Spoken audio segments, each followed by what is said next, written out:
one is the most difficult because it requires you to take the focus off of them and put the focus on you. And so the first thing is to realize that they're probably not going to change. Manipulative people are manipulative because it works. It enables them to have their way. So if someone has walked through their entire life getting their way, not taking ownership of the things that they do, not being accountable, and it has worked for them and they have gotten their way and they have gotten all the things that they've wanted from other people, even if they've left a trail of broken hearts and broken friendships, how likely are they to change unless they have an epiphany and something within them and they have an aha moment? But you can't control that. So that's the first thing. And a lot of times I find that when people are dealing with manipulative people, they're so focused on wanting to change the other person. What if the person never changes? Are you going to go the next 5, 10, 20 years of your life feeling frustrated, drained, and exacerbated by someone trying to control and manipulate you? You got to make a choice at some point. So this is the hardest part, is really just realizing that they're unlikely to change and knowing that the only thing you can do is take ownership of yourself by taking care of yourself. That's what you have control over. You can choose to take care of yourself by putting boundaries in place and sticking to your boundaries. You get to decide that. The second thing you can do is decide, what level of engagement do you want with this person? So if you decide that, the second thing you can do is decide, what level of engagement do you want with this person? So if this is a co-worker who's manipulative, you might decide that, you don't want to go out to lunch anymore. Obviously, you're going to be mature, right? You're going to do all things with decency and order. You say good morning, you're cordial, you're hospitable when you come to work. That's part of teamwork. That's part of a professional attitude. That's part of excellence. But you don't have to go to lunch. You don't have to go to the happy hour together, or whatever it is that you do after work. So you can begin to temper how much time you spend with the person who's manipulative.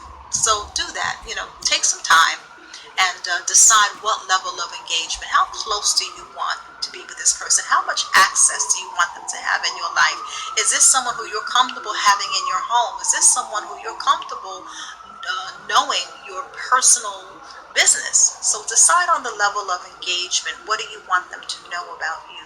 How do you want to deal with them? How often do you want to see them? Or you may decide that you don't want to be bothered at all and you want to keep your distance. Now, if this is a work situation, you can keep your distance, but you still have to be a professional, and you still have to speak, and you still have to rise to the occasion. The third thing that you could do is refuse to allow a manipulative person to make you feel guilty. One of the things that a person who's manipulative will do is they will pull at your heartstrings to try to make you feel guilty. You probably hear sirens going on in the background. I think most of you know that I live in Lower Manhattan, in the heart of Manhattan. And so there is always construction, sirens, airplanes going by. And, the walls are thin in Manhattan apartments, so we pick up on everything. But we're going to press through the noise. So don't allow a manipulative person to make you feel guilty, because they will try to take you on a guilt trip. Don't give them the ammunition to do that. So if they ask you for a favor and it's something that doesn't sit well with you, something that just you don't want to do, and they say, well, all right, forget about it. Forgot? Don't ask them if they're angry. Don't probe for more information. Don't ask them if they're okay. Don't ask them how they're going to get it done. If they say forget about it, forgot. It's not about being mean. It's about reclaiming your power and not allowing yourself to be manipulated. Because the forget about it tactic is about pulling you in to their pouting so that you can feel guilty, and then they can get you to think that the very favor that they were asking you to do that doesn't sit well with you was your idea and that is beneficial to you. So don't get roped into that. Don't allow yourself to be pulled into guilt. And if they say, well, I don't know how I'm going to get it done, don't be pulled into that. Say, I'm sure you'll figure it out. You're really smart.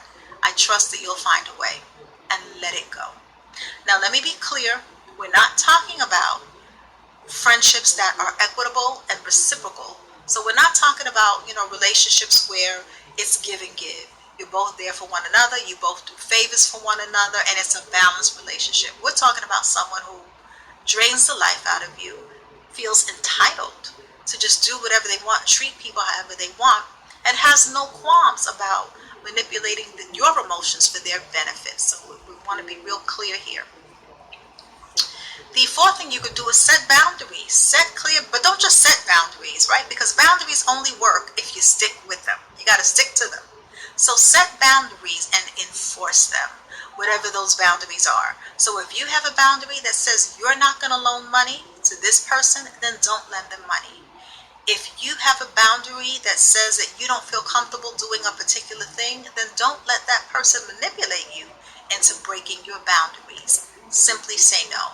And if you're at a place where you are not yet comfortable saying no, then say, let me give it some thought. And take your time thinking about it. Take a good week or two.